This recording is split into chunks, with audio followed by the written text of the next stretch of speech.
नमस्कार दोस्तों, मैं मोहित कुमार। आप देख रहे हैं हिसार न्यूज़ 24। दोस्तों, आज हमारे साथ हैं वीरेंद्र चौधरी जी हैं, जो जननायक जनता पार्टी से 2019 में इलेक्शन लड़ चुके हैं। अब दोबारा से जो है इलेक्शन की डेट अनाउंस हो चुकी है। 1 अक्टूबर को हरियाणा असेंबली के इलेक्शन होंगे और 4 तारीख को नतीजे आ जाएंगे।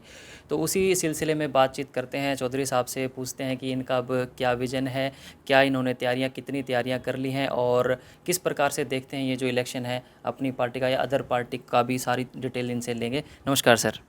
नमस्कार जी, नमस्कार। सबसे पहले आपका स्वागत करता हूँ हमारे चैनल पर। बहुत बहुत धन्यवाद। तो वीरेंद्र जी, आप युवा हैं और जिस प्रकार से हम देख रहे हैं इस बार जो इलेक्शन हो रहे हैं, चाहे वो किसी भी कॉन्स्टिट्यूंसी पे हो रहे हो, यूथ बड़ा जो है एक्टिव होकर के पॉलिटिक्स में अपना जो है बढ़ चढ़ कर आगे आ रहा है। चाहे वो किसी भी पार्टी का, मैं केवल जेजेपी की बात नहीं कर रहा, कांग्रेस में भी युवा आगे आ रहे हैं।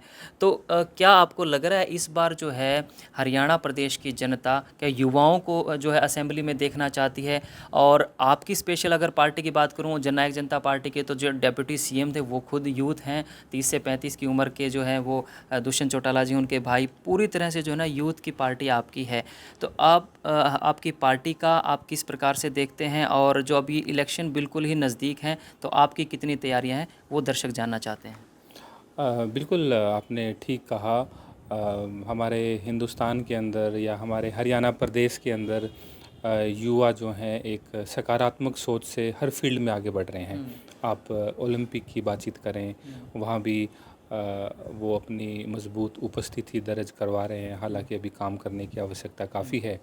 और राजनीतिक क्षेत्र की बातचीत करें तो बिल्कुल आप ठीक कह रहे हैं। हमारे नेता दुष्यंत चौटाला जी ने 2019 से पहले सबसे युवा सांसद वो हिंदुस्तान के बने। उन्होंने हरियाणा का मान बढ़ाया, हरियाणा का गौरव बढ़ाया, और उसके साथ ही साथ हरियाणा के युवाओं में एक नई ऊर्जा का संचार जो है वो उनके नेतृत्व में हुआ। और जननायक जनता पार्टी के अगर आप मैनिफेस्टो को देखते हैं तो जब हम 4.5 साल अपनी सरकार के अंदर हमने अपनी उपस्थिति दर्ज करवाई 10 सीटों के साथ में, तो हमने 75% आरक्षण को मजबूती से उठाया, उसकी हमने पैरवी करी। इसके अलावा जो है युवाओं के साथ काफ़ी मौक़ों पर ये पेपर लीक का खिलवाड़ होता था, उसके लिए जो है हमने काम किया।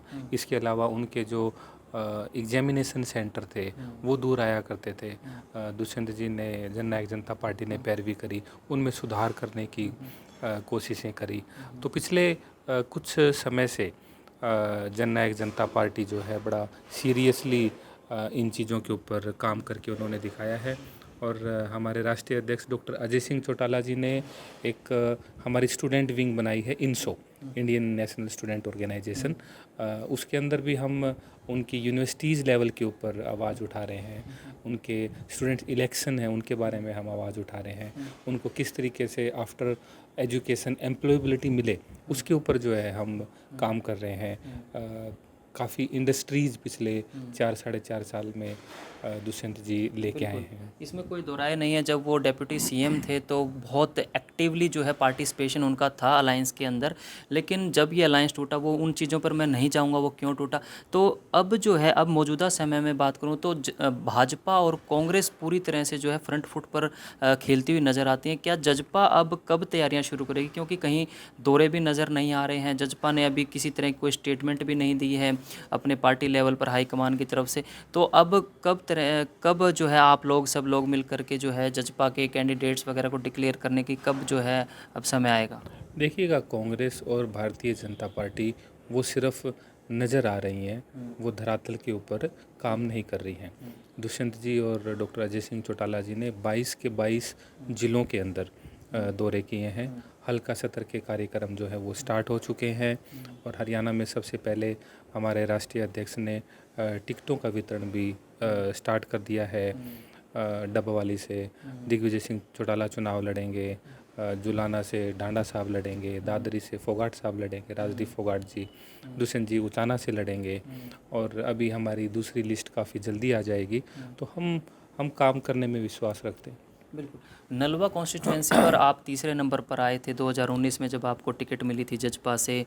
तो नलवा की जनता, और नलवा में 50-55 गांव हैं, आप किस तरह से देखते हैं कि जो यहाँ के जो लोग हैं वो किस आधार पर जो है अपना नेता चुनते हैं। अभी डिप्टी स्पीकर रणबीर गंगवा को उन्होंने एमएलए बनाया, संपत सिंह जी भी यहाँ से रह चुके हैं। तो अन्य पार्टियों की अगर मैं बात करूँ तो चाहे कांग्रेस में अनिल मान खूब प्रयास कर रहे हैं, मनोज ठाकरे गंगवा से वो बड़ा प्रयास कर रहे हैं। आप भी जो है पूरा प्रयास करते हैं भोजराज में या कहीं आसपास के गांव में, जब कवारी गांव में काफ़ी जगह आप एक्टिवली वहाँ जाते हैं, मंगाड़ी की बात हो, देवा की, मुकलाण की, हम आपको देखते हैं। तो ये जो जनता है ये किस प्रकार से, जो इसकी मुख्य डिमांड क्या रहती है, अपने जो प्रतिनिधि को किस प्रकार का प्रतिनिधि जो है चुनना पसंद करते हैं और क्या क्या मुख्य मांगे लेकर के ये आते हैं? बिल्कुल, आपने ठीक कहा। पिछले 2019 के चुनाव में हम तीसरे नंबर पे रहे। उसका एक मुख्य कारण था कांग्रेस का भ्रामक प्रचार, जिसके अंदर वो कामयाब हुआ।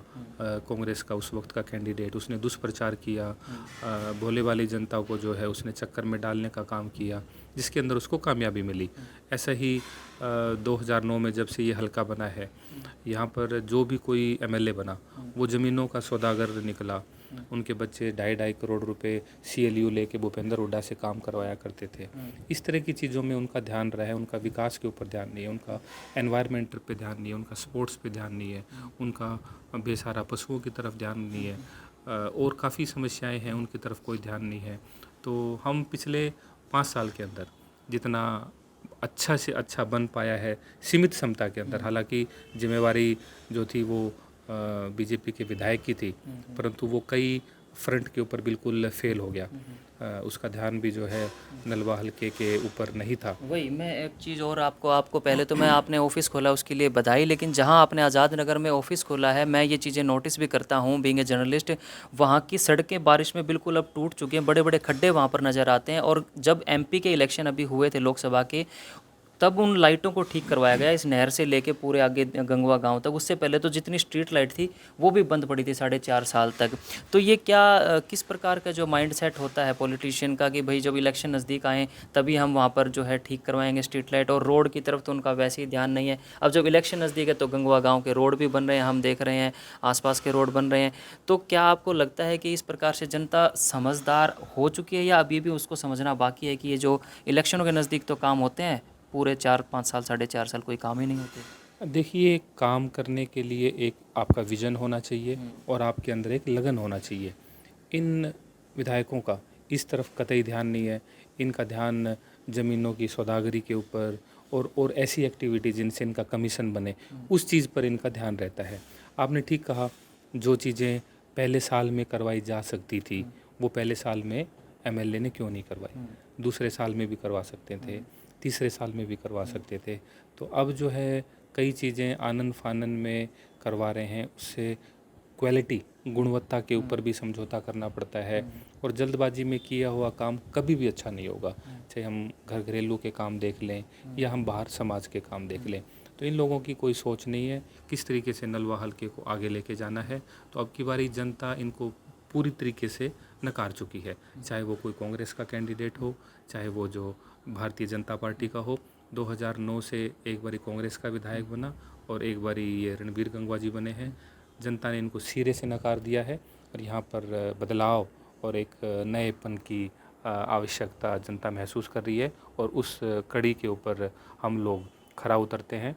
और इस चुनाव के अंदर जो है वास्तव में ही जननायक जनता पार्टी जीत के साथ अपना आगाज़ तो करेगी। क्या इस बार भी आप नलवा कॉन्स्टिट्यूंसी से ही अपनी इच्छा जताएंगे, या पार्टी जो भी फैसला ले जहां से भी आपको लड़वाना चाहे उस बारे में क्या कहेंगे?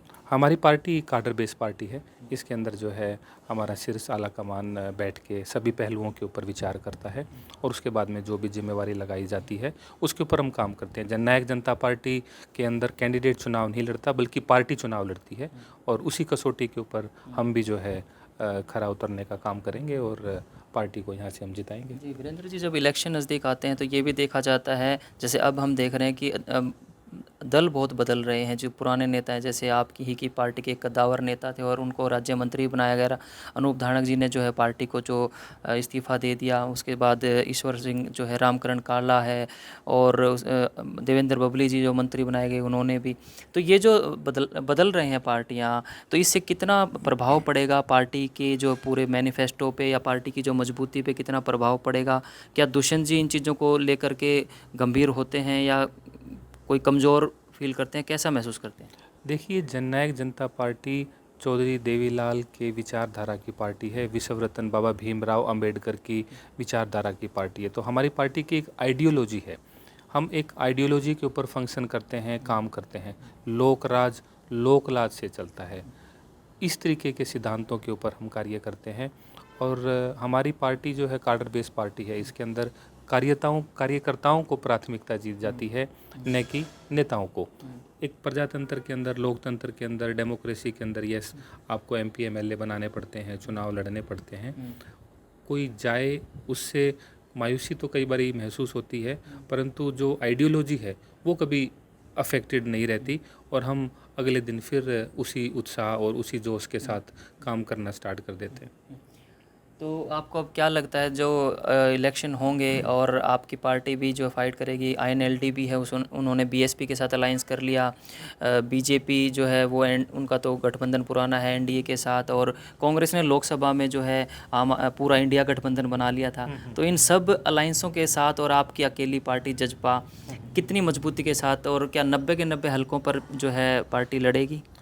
बिल्कुल, आपको मैं बताना चाहूँगा, पिछले लोकसभा के चुनाव हुए, उसके अंदर हम 10 की 10 लोकसभाओं के ऊपर हमने मजबूत प्रत्याशी जो हैं वो हरियाणा प्रदेश की जनता को दिए। हालांकि हम बहुत अच्छा नहीं कर पाए, किन्हीं कारणों से जो सबके सामने जग जाहिर हैं। इसी तरीके से 2019 के हमने अंदर 90 से 90 विधानसभा के ऊपर हमने हमारे मजबूत प्रत्याशी खड़े किए और बड़ी सीमित क्षमता के अंदर हम अच्छा कर पाए, हमारे 10-11 विधायक आए। इसी तरीके से जो है अब हम 2024 के अंदर मजबूती से चुनाव लड़ेंगे, हमारे प्रत्याशी अच्छे होंगे और मुझे पूरा विश्वास है हरियाणा के अंदर जो सरकार बनेगी उसके अंदर जननायक जनता पार्टी की भागीदारी होगी। हमारे बिना जो है हरियाणा की विधानसभा का ताला दोबारा नहीं खुलेगा। जो ये सोशल मीडिया प्लेटफॉर्म पे जिस पे इंटरव्यू लोग देख रहे हैं, इसमें व्यूवर्स जो हैं वो यूथ हैं मोस्टली, उनसे क्या अपील करना चाहेंगे? कैसे रिप्रेजेंटेटिव को चुने, किन को असेंबली में भेजें, और क्या चीज़ देख करके जो है वोट देनी चाहिए यूथ को? मैं मेरे सभी युवा साथियों को ये बोलना चाहूँगा कि 1 अक्टूबर को हरियाणा विधानसभा के चुनाव हैं और ये आपके भविष्य को तय करने वाले चुनाव हैं। इसके अंदर आप किसी राजनीतिक प्रोपगेंडा और किसी हवा के अंदर ना बहकर क्या आपके लिए कौन आपकी मजबूत पैरवी नलवा के अंदर कर सकता है या और विधानसभा क्षेत्रों के अंदर कर सकता है, आप अपने कैंडिडेट को देखिए, न कि बल्कि पार्टी को देखिएगा। क्योंकि जो कैंडिडेट है, जो स्थानीय कैंडिडेट है, वो आपकी रोज़मर्रा की चीज़ों की पैरवी करता है।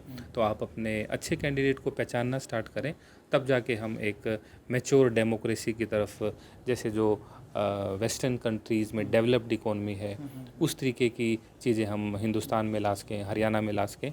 तो आप अपने कैंडिडेट का चेहरा देख कर, चाहे वो किसी भी पार्टी का हो, अच्छे लोग हर जगह हैं, तो उस तरीके के फैसले आप लें, न कि किसी दुष्प्रचार के अंदर या कोई बेवजह की लहर के अंदर और हवा के अंदर या किसी झूठे प्रोपगंडे के अंदर। जी बिल्कुल। तो असेंबली इलेक्शन बहुत नज़दीक हैं और आचार संहिता भी लग गई है। सो अभी जो वैकेंसीज़ वगैरह हैं उनके ऊपर तो एक बार रोक लगा दी गई है, क्योंकि इलेक्शन भी जो है हमारे डेमोक्रेटिक सिस्टम के अंदर बहुत ज़रूरी है। हम अपने रिप्रेजेंटेटिव जो है चुन करके भेजते हैं ताकि वो हरियाणा या किसी भी स्टेट में जहाँ इलेक्शन अभी जम्मू कश्मीर में और हरियाणा में अनाउंस हुए हैं, तो इसलिए ये इलेक्शन होते हैं कि आप जो अपना वोट सोच समझ कर दें और उनको दें जो वाकई में धरातल पर, जो ग्राउंड लेवल पर आप चीज़ों को समझ करके आपकी समस्याओं का निवारण करें। वीरेंद्र चौधरी जी हैं जिनका हमने इंटरव्यू लिया, और वो आपको कैसा लगा, कोई आपके मन में सवाल है या सुझाव है, कमेंट बॉक्स में अपनी प्रतिक्रिया ज़रूर दें और शेयर कर दें वीडियो को। धन्यवाद। Thank you sir.